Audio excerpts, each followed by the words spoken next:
Nifty लाल निशान में है, 3 अंक की वीकनेस साथ 8419 के लेवल पर ट्रेड कर रहा है। हमारे साथ एक खास मेहमान बने हुए हैं मिस्टर केतन शाह हैं दायवा कैपिटल मार्केट से। मिस्टर शाह, अब नियर टर्म में मार्केट्स के लिए जो इवेंट है, जो ट्रिगर है, वो दो है। एक तो आरबीआई पॉलिसी और दूसरा मॉनसून। ज्यादातर कॉर्पोरेट्स, ज्यादातर जो बाजार के जानकार हैं, वो मान रहे हैं कि 25 से 50 बेसिस पॉइंट तक का कट शायद आरबीआई गवर्नर करे 2 जून की पॉलिसी में। अगर ऐसा होता है तो क्या ये ड्राइविंग फैक्टर बनेगा मार्केट्स के लिए, या फिर आप मानते हैं कि इस फैक्टर को ऑलरेडी मार्केट डिस्काउंट करके चल रहा है? नहीं, मैं मानता हूँ कि मार्केट ऑलरेडी थोड़ा इसको डिस्काउंट थोड़ा कर चुका है कि इंटरेस्ट रेट सॉफ्टनिंग होगा। There would be some amount of impact, but I don't think कि there will be a big impact on this. I think the bigger इसका ज़्यादा इम्पैक्ट इसके 3-6 महीने बाद जब इसका असर आएगा कंपनीज पे, उस टाइम पे ज़्यादा दिखेगा। शायद एक चीज़ और जानना चाहूँगा, आपका व्यू क्या है इस मिड कैप्स पे और स्मॉल कैप में, स्पेशली क्योंकि मिड कैप्स के लेके हमारे जो कंसर्न्स हैं वो हमेशा बने रहते हैं because of the management quality और साथ ही साथ बिजनेस मॉडल।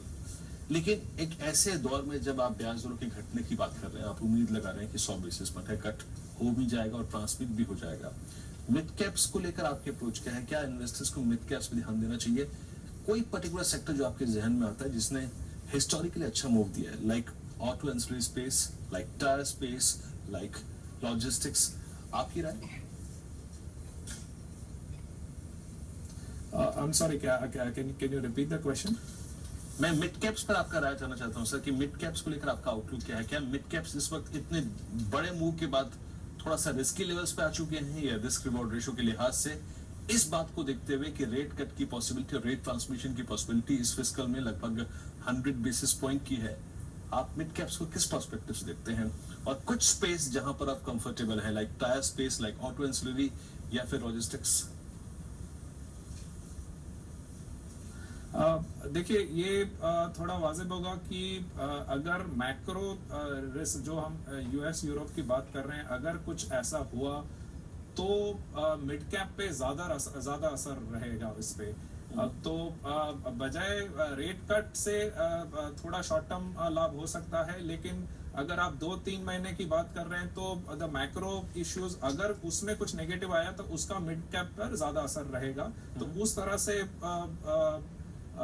थोड़ा सावधानी से देखना बेहतर रहेगा। सर, एक चीज और पूछना चाहूंगा आपसे, मेटल्स जो कि अब तक बीते कई सालों में कॉन्फिडेंस रीगेन नहीं कर पा रहे हैं, यूएस में रेट हाइक की पॉसिबिलिटी, उसके बाद एग्जैक्टली डॉलर इंडेक्स का बिहेवियर, कमोडिटीज पे प्रेशर, चाहे वो बुलियन हो, चाहे वो अगर आप देखें मेटल्स हो, आपकी अप्रोच मेटल्स पे क्या है? क्या मेटल्स कॉन्फिडेंस गेन कर पाएंगे अगले 6 महीने में, या फिर साल भर में, या फिर अभी भी आप मेटल्स को अवॉइड कैटेगरी में प्लेस करेंगे?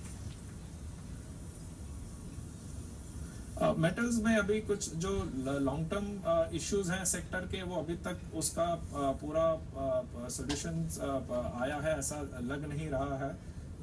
तो इसमें थोड़ा और वक्त लग सकता है।